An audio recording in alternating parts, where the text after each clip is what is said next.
et bonjour à tous. Aujourd'hui, nous allons procéder à la correction de l'étude de cas sur Cancun. L'objectif de la première question était de localiser Cancun, et pour ce faire, nous pouvons utiliser le document 2. Cancun se situe au Mexique, sur la mer des Caraïbes. Pour répondre à la question 2, la situation de Cancun est particulièrement favorable au tourisme.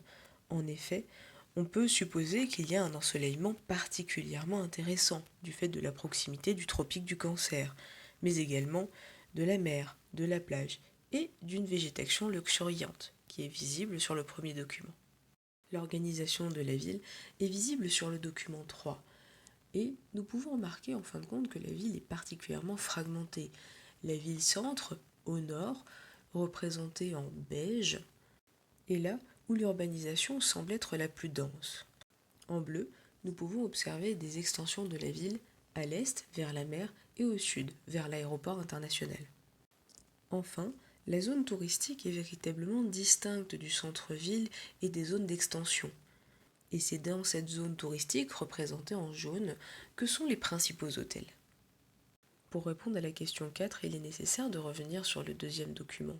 Et il est assez simple de voir que la majorité des touristes internationaux venant à Cancun viennent des États-Unis, du Canada, du Royaume-Uni et d'Espagne, c'est-à-dire de pays développés et riches.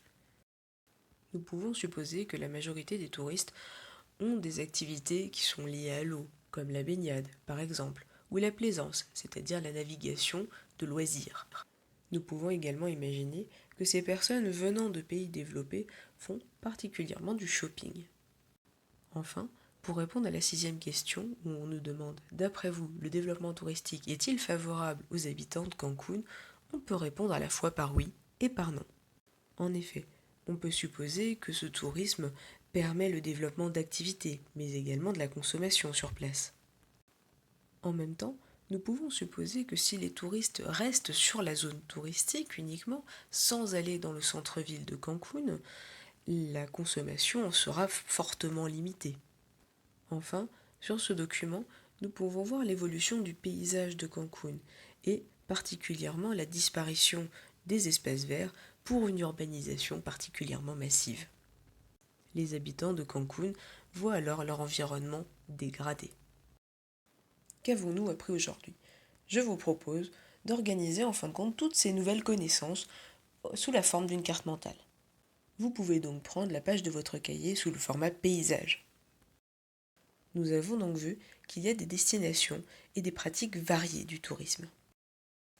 Différents types de lieux attirent tout particulièrement les touristes, notamment les littoraux ensoleillés, les îles aménagées, mais également les pentes enneigées des montagnes. De plus, les touristes se déplacent pour diverses raisons, le sport, le repos, les visites culturelles, on peut penser également au shopping, etc., etc. Ensuite, nous avons vu que les flux touristiques, c'est-à-dire le déplacement des touristes à l'échelle de la Terre, ont des effets qui sont différents. Il existe 3 principaux effets du tourisme. Le tourisme engendre des revenus fragiles pour les locaux, notamment du fait de la saisonnalité de l'activité. Ainsi, nous pouvons nous demander par exemple comment les habitants de Cancun font pour avoir une rémunération en hiver. Le deuxième effet, il s'agit de la dégradation de l'environnement.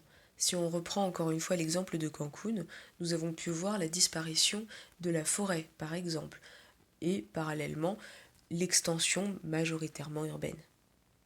Enfin, le fait qu'il y ait de plus en plus de déplacements à l'échelle mondiale entraîne un tourisme de masse.